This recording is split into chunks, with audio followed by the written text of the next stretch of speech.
नमस्कार, मैं अनुराग दीक्षित।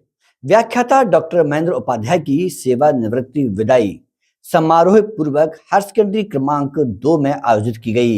इसमें मुख्य अतिथि संयुक्त संचालक शिक्षण संचालनालय भोपाल श्री आलू खरे सहित DEO Athiya, principal NK Ahirwar, Ghanaram Prajapati, RL Parashar, Karim Khan, HS Singh सहित महेंद्र उपाध्याय की धर्मपत्नी श्रीमती हेमलता उपाध्याय, बेटा रेंजर आश्रय और पुत्र वधू SDM भव्य त्रिपाठी समेत परिजन और सैकड़ों शिक्षक उपस्थित रहे। लेकिन इसके बाद भी बहुत सी ऐसी बातें हैं उपाध्याय जी के साथ, उनकी यात्रा, उनका साथ और एक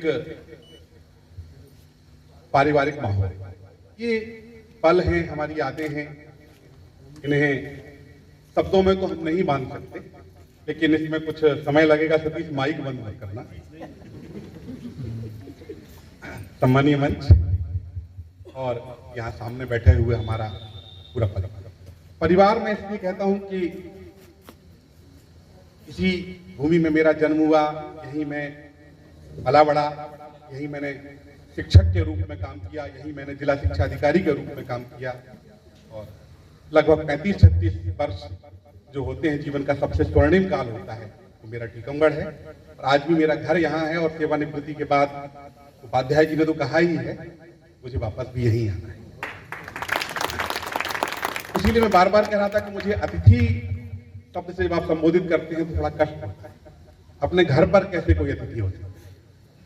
ये सबसे पहले मैं इस भूमि को, इस प्रांगण को प्रणाम करता हूँ, क्योंकि ये वो जगह है जहां मैंने शिक्षा दीक्षा प्राप्त की है। ये सामने जो कक्षा है, मैं कक्षा 9वीं में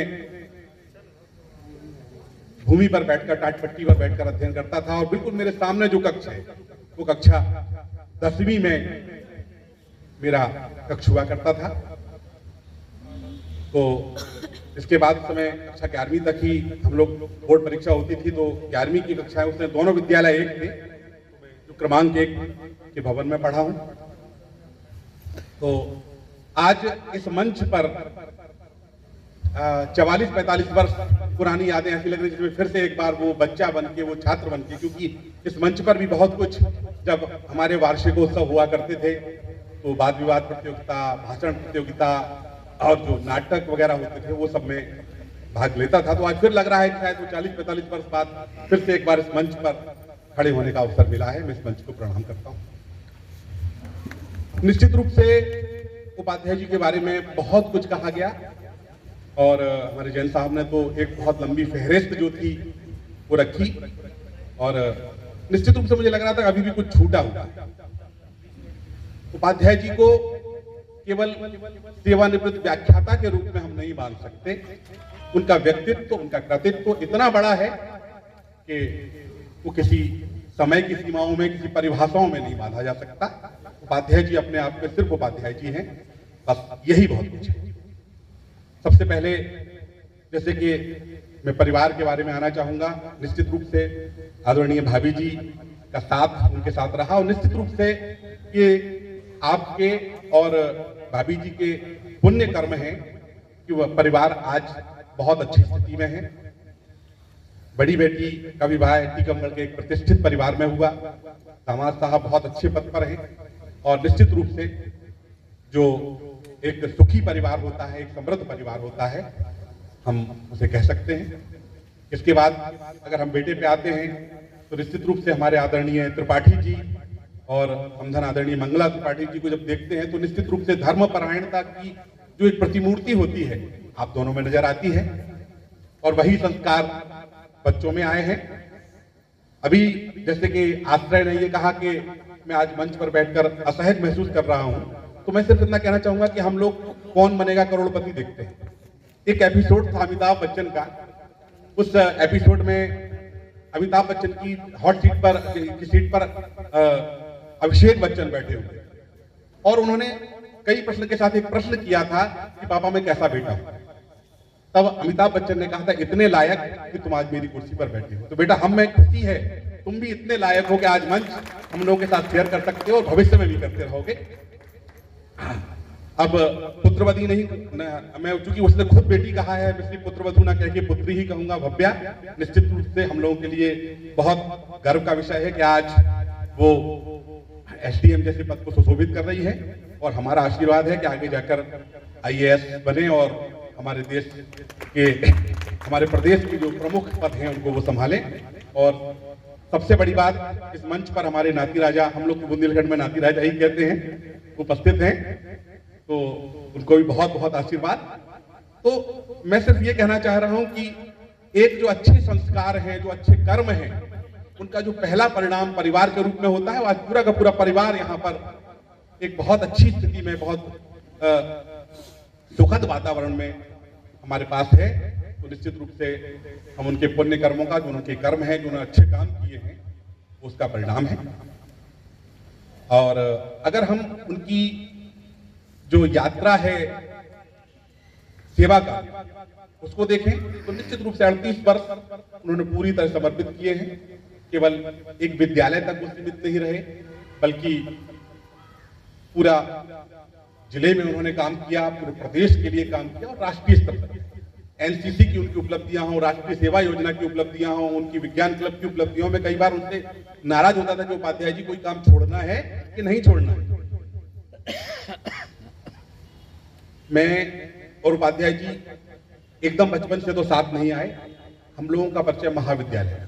उपाध्याय जी मुझसे 1 वर्ष सीनियर थे, और जब मैं फर्स्ट ईयर में आया तो निश्चित रूप से जो कुछ लोग आकर्षित करते हैं उनमें से उपाध्याय जी थे, क्योंकि तब भी उनका रहन सहन और उनकी स्मार्टनेस अपने आप में अनुकरण, वो देखते थे, अलग देखते थे उपाध्याय जी। और हम लोग ये सोचते थे कि वास्तव में हम लोग ऐसे क्यों नहीं। फिर धीरे धीरे साथ हुआ, कॉलेज में हम लोग जो स्टूडेंट पॉलिटिक्स थी उसमें भी सहभागिता करते थे, उन्होंने भी चुनाव लड़ा, उसके बाद मैंने भी चुनाव लड़ा, और हम लोग बहुत लंबे समय तक साथ रहे। सेवा काल में भी हम लोग एक साथ सेवा में आए, और 19 जनवरी 87 में हम लोगों ने उच्च श्रेणी शिक्षक के रूप में पदभार ग्रहण किया। तब हम लोगों की यात्राएं होती थी, जब हम दोनों लोग विज्ञान विषय के थे, प्रैक्टिकल के लिए जब हम लोगों को बुलाया जाता था तो बहुत उत्साहित होते थे, और उनके स्कूटर पे ही हम लोग जाया करते थे। तब से हम लोगों का साथ है, हमने एमएड साथ में किया। और मैं बताना चाहूंगा कि ये तो अवसर की बात होती है। जब पहली पीएचडी हुई प्राचार्य के लिए, उसमें मैं चयनित नहीं हुआ था, लिखित परीक्षा में हमारे उपाध्याय जी ही लिखित परीक्षा में चयनित हुए थे। दुर्भाग्यवश साक्षात्कार में नहीं हो पाया। दूसरी बार की पीएचडी, हम लोग जब भी पीएचडी की परीक्षा देने गए हमेशा साथ ही जाते। दूसरी बार की पीएचडी में मुझे अवसर मिला, और अब उस अवसर में मैं चयनित हुआ और आज आपके समक्ष हूं। निश्चित रूप से मैं सिर्फ इतना कहना चाहूंगा कि उपाध्याय जी का जो साथ है, उन्होंने जैसे मुझसे कहा पारिवारिक मित्र, पारिवारिक मित्र क्या मतलब, परिवार जैसा ही उन्होंने मुझे माना है, और उतना मुझे अधिकार दिया है। मुझे याद है कि जब उनका स्वास्थ्य खराब था और वो एडमिट थे, तो आंसू जब परेशान हो जाता था तो मुझे ही फोन करता कि चाचा बहुत परेशानी हो रही है, और तब मैं उनको फोन करके समझाता था कि डॉक्टर साहब क्या कर रहे हो, बच्चे क्यों कितने परेशान हो रहे, तुम्हें समझ में आ रहा है कि नहीं आ रहा है, और वो मेरी बात मान ली। ये उनका बड़प्पन है, उनका मेरे प्रति प्यार है, मेरे प्रति स्नेह है, और यही प्रेम और स्नेह यहाँ तक खींच के लाया है। हालांकि जैसा मैंने पहले कहा कि ये मेरी जन्मभूमि है, मेरी कर्मभूमि है, इसलिए टीकमगढ़ को आने का जब भी अवसर मिलता है तो मुझे लगता है कि मुझे आना ही चाहिए।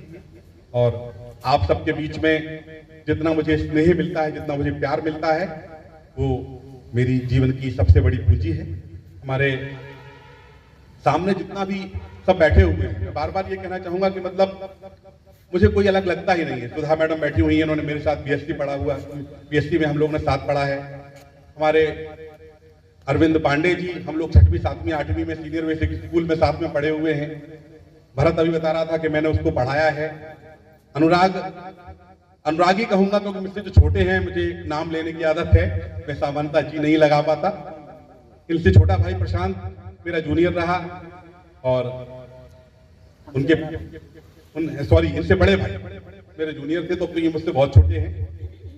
तो निश्चित रूप से ये विद्यालय और यहाँ आना मेरे लिए हमेशा बहुत बड़े गर्व की बात है। और सबसे बड़े गर्व की बात वह होती है कि जिस विद्यालय में आप पढ़े हैं, जिस विद्यालय में आपने शिक्षा दीक्षा पाई है और आप आज कुछ बन पाए हैं, थोड़ी बहुत अपनी पहचान बना पाए हैं, आपको फिर उस विद्यालय में आकर के अपने साथियों से बात करने का मौका मिलता है, फिर एक बार उस मंच पर खड़े होने का मौका मिलता है जिस पर आपने कभी एक विद्यार्थी के रूप में खड़े होकर के गर्व महसूस किया। तो इस अवसर पर आप सबने मुझे बुलाया, मैं आप सबका बहुत बहुत आभारी हूं। और डॉक्टर साहब के बारे में तो बहुत अधिक कहने की आवश्यकता है ही नहीं, मैंने सिर्फ इतना ही कहा कि वो सारी परिभाषाओं से परे हैं और वो सिर्फ उपाध्याय जी हैं। जितना उनके बारे में कहा जाए वो सब।